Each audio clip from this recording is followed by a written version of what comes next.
errekari. Xorieri mintzo zen xoro batentzat zaukaten, xorieri mintzo zen errekari. Xorieri mintzo zen errekari. Xorieri mintzo zen errekari. Oianeko zuaitzeri ta zeruko izarreri, mintzo zen aizeri, xoro batentzat zaukaten.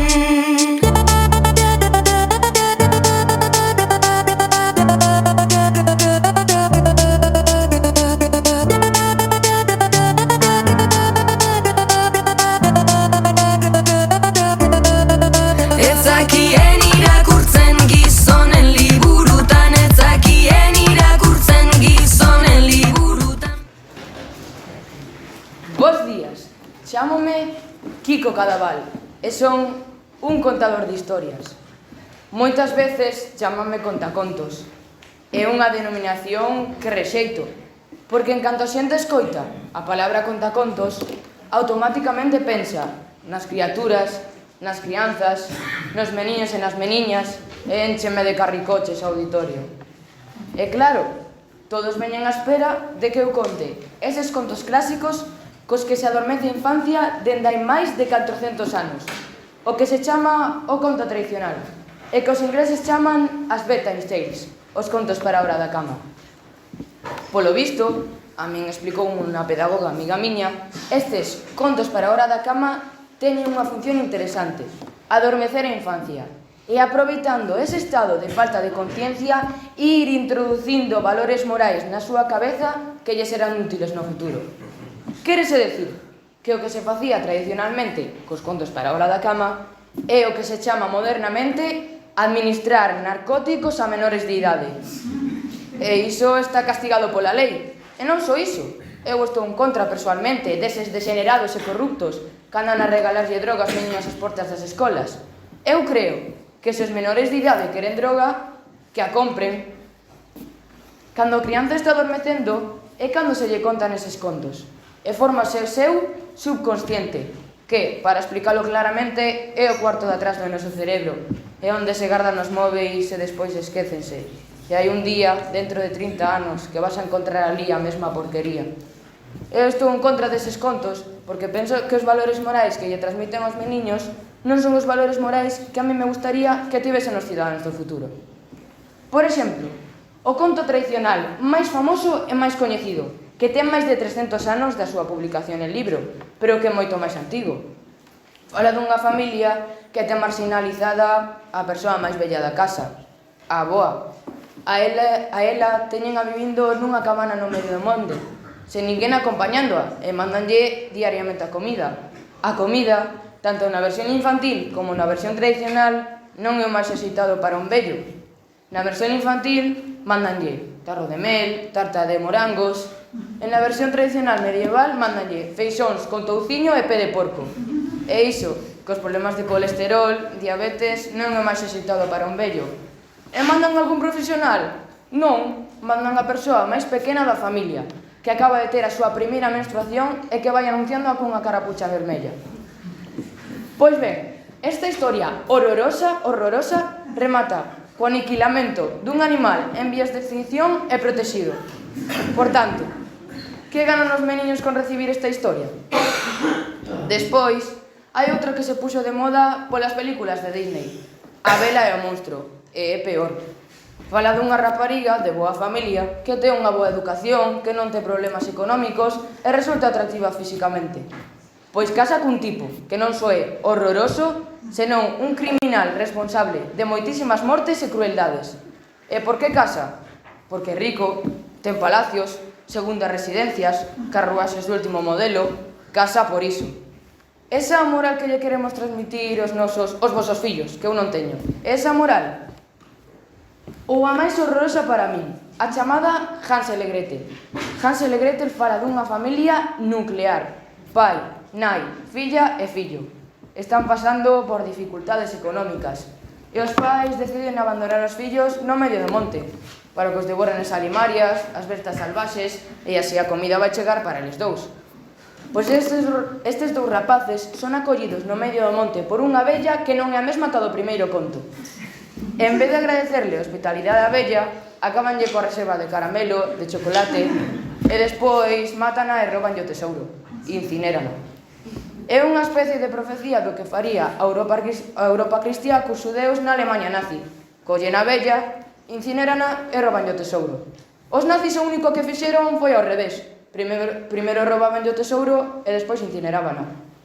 Pois ben, Hansel e Gretel regresan á casa dos pais e levanlle os tesouros. E os pais, como os fillos veñen ricos, ámanos novamente. E eu, buscando no conto tradicional, só encontro un que pode ser interesante contarlle a nosa mocidade e a nosa infancia. É un conto que nos ofrece novas esperanzas, novas perspectivas. Fala dunha rapariga que eu penso que é maior de idade, pero pouco, e que convive no medio do monte con 7 homes adultos. E pareceme que é interesante que os nenos saiban que hai unha alternativa á poligamia musulmá e á monogamia católica que vai de prostíbulos na actualidade. Por tanto, é un aviso para os que trouxeron crianzas. Non vou contar ninguna historia deste tipo. Pero por se alguén viña esperanzado con que eu contase unha historia da cama, das Bedtime Tales, vou contar unha historia que me contou a min a primeira muller coa que me deitei. Contouma na cama. Para ela, eu xa non era o primeiro. Ela tiña 72, eu tiña 4. Era a miña avoa. E chamábase Ramona Reirís Prión. E a miña avoa tiña un vicio solitario. Un vicio solitario, nocturno e sistemático. E na miña opinión repugnante. Na miña opinión dos 4 anos. Agora, co paso do tempo, penso que aquilo que facía a miña avoa todas as noites ao meterse na cama, se ela lle daba algún tipo de prazer ou de consolación, facía moi ben en facelo, porque ela non lle importase que estuvese eu ao seu lado. Ela entraba na cama e comezaba co seu vicio, nocturno, sistemático e solitario. Xa saben do que estou a falar, non? A miña avoa rezaba o rosario. Só que a ela non lle chegaba con ter o vicio la soa, senón que era proselitista. Pretendía convencer o inocente de 4 anos que dormía a súa beira. Alguén que non distinguía o ben do mal. Eu con 13 ainda non o distingo, imagínase aos 4. E decíame, reza, Quiquiño, reza. Eu daquela xa tiña intuición infantil do corazón, non ia ocupar unha parte moi importante da miña vida. E negábame. Ela insistía e eu tapaba a cabeza coa xaba, pero ela quería facer de mí un bo cristián. E a miña avoa tiña 2 grandes cualidades, que era analfabeta e sabia. E por razón destas 2 cualidades, a miña avoa sabía que a oración é un dos únicos métodos que temos os seres humanos contra o medo. Entón concibí un plan tan simple como xenial. Primeiro, métolle o medo no corpo a Kiko, e cando este cheo del xa rezará, xa verás como rezará. E para aterrorizarme contábame historias de aparecidos, da Estadea, da Santa Compaña, historias de urcos, historias de monstros que regresan das súas covas, historias do trasmundo. Moitas grazas.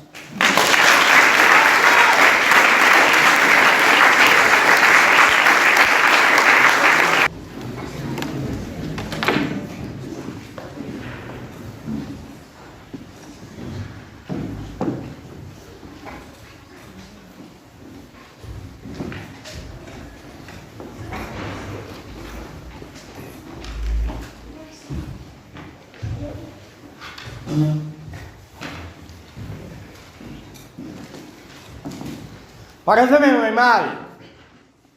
Non está ben. Que quere?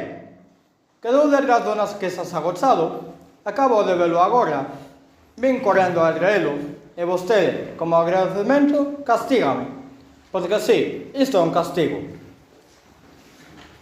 Xa sei, 7 anos é moito tempo, pero pareceme injusto. Sago a saber e non veño, mira o que lle digo. A ver, canto diñeiro en total? Non se preocupe, só calculo eu. Ok? 50 céntimos por cada día de atraso.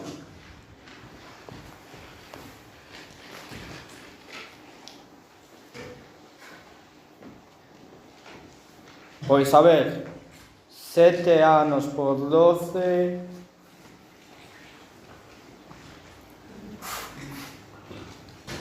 Total a pagar 1.260 euros. 1.260 euros por devolver un libro. Veña, home. Nin se ocorre captarme iso na miña conta. Están todos os buquetes. por a miña domiciliación agora mesmo. Pois vai a ver de norma, así ninguén lles vai querer devolver os libros.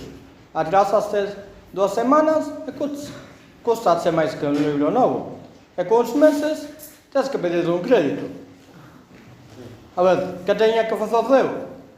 Pois sorte que se me ocorreu reformar a miña habitación e apareceu o libro. E aquí estou. Suponse que na biblioteca quería que promover vos valores. Pois a min, agora mesmo, estánseme a revolver as tripas. E digo eu unha cousa, estánseme a despertar os peores instintos. Perdón, me fago favor, prego eu. Veña, muller, non me venga con normas nin perdoadas. E vostede, para que está aí? É un rebote? Venga, ya, por favor, descúlpeme. Non me perdoa? Moi ben, faremos unha cousa. Prema estes títulos. Invisible, de Eloy Moreno. Tristes armas, de Marina Mayoral. E Cartas de inverno, de Agustín Fernández Paz. Que lle sai? Oh, levan 7 anos fora. Oi, agora que eu penso, creo que os teño eu, vaites. Seguro que todo o mundo está a desestar deses libros. E resulta que os teño eu. Vaya mal. Mire, propoñolle algo. Se me perdoa a multa, traiolle os libros agora mesmo. Como que ese non? Pois se non, cando chega a casa, e nos de abril, eu vou comenzar a rincarlle esas páxinas una a una, devagarinho. Ras, ras, ras.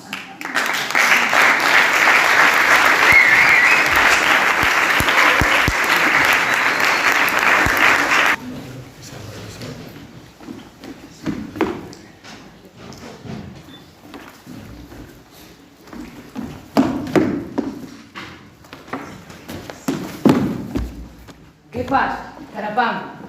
Agora imos falar ti máis eu. Para! Que te crees ti que es para non me pasar o exame? Chapón? Que foi? Quedaches mudo? Cando eu che pido algo dasme. E cando che falo respondesme. Pois sí. E isto? Iso che a túa nai ou que? Podes parar dunha vez? Es tan cobarde que envías as nenas a que te defendan. Pero ti de que vas? E na mellor ponte calada, rariña. E isto é o que cometes os chapóns? Devolve o bocadillo. Viro pan bum bum? Que dices? Vocaliza un pouco. Veña, repite o para o resto, que os coiten. Veña, dío, díseo, que te oigan. Ben, pero ben alto. O bocadillo. O que? Ti escoitáchelo, eu non o escoitei. Veña, dío máis alto. O bocadillo. Para a última fila. O bocadillo. Que te escoite o do fondo. O bocadillo. O bocadillo vas notar ti, mano. Que che parece? Ese pode ser de chocolate moito mellor. É que me gusta moito. De acordo? Non volves facer iso. Ou senón que? Vasme bater? Ah, vale, pensaba. Capi, vámonos. Capi, miña nai, mirade rapaces, que temos aquí o Capitán Tomate. Xa vale, non xa, non ten graza. E vos, que mirades? Aire.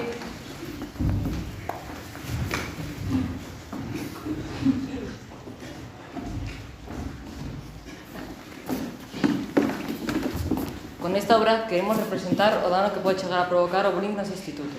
Para que os hagáis unha idea, casi un 10% dos adolescentes sofren acoso. E cada vez sofren en idades máis temperas. Isto pode chegar a ter consecuencias moi graves. Así que cando vexades algún caso como este, pedide axuda. E nunca, nunca, Mirades cara a outro lado.